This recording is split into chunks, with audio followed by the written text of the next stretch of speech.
Welcome back. We are continuing our conversation with Counselor Kashina Harris. Okay, so Kashina, before the break, we were kind of talking about New Year's goals and how sometimes like our intentions just aren't right and our intentions need to be right to make these goals achievable. And so summarize kind of what you were saying and then what else you have to say about that.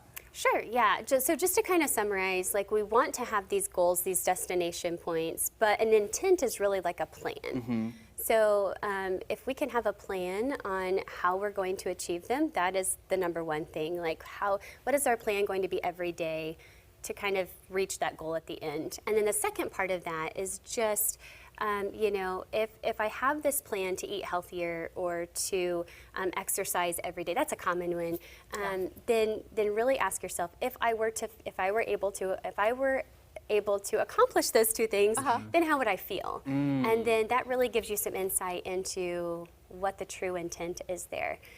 Because a lot of times people will focus more on, well, I just want to do these things, like the to-do list. I want to eat healthier, I want to exercise.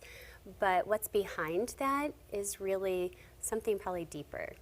So just like the example I gave, if you want to eat healthier and work out, and you ask yourself that question, I have found that people want to feel more confident.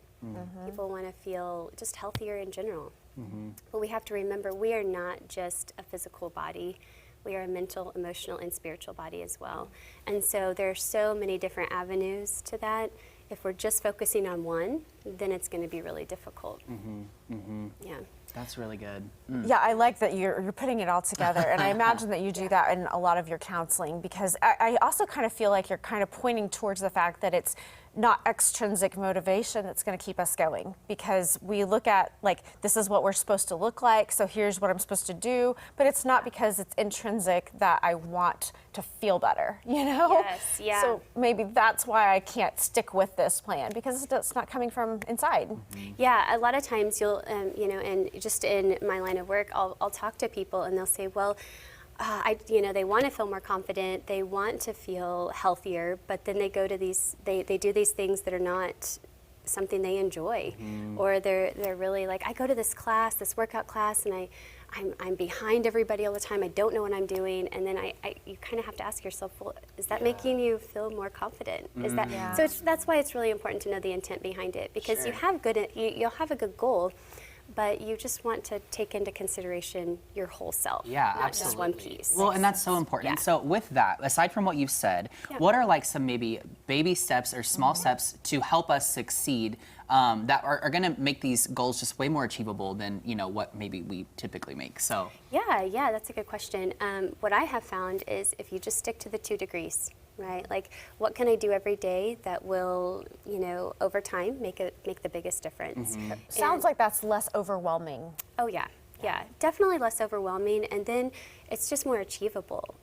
It's how we were designed, and so it's just a little bit smoother. Also, it gives us that flexibility that if we don't do something one day, then this is the other part of just being really successful, just how, you know, instead of approaching yourself with judgment, just some curiosity, because our lives are not the same every day. And so if we can approach it with curiosity of, why was I not able to do that? Then we can go back and we can tweak it that day, or we can tweak it for moving forward, and it's just more achievable. But if we have this big, it's like eating an elephant. Like if you eat the whole elephant every day, that's exhausting. Nobody wants to do that.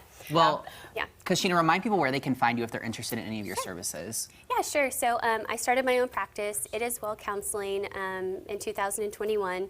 And then also about a year ago, I joined therapist at Focus on the Family to do marriage intensives. Okay, so lots to do with family and lots to do with marriage. Where can we find you online? You can go to Focus on the Family's website or itiswell.com. Okay. Perfect. Thank you so much. We so you guys. appreciate it. Yeah, such great advice.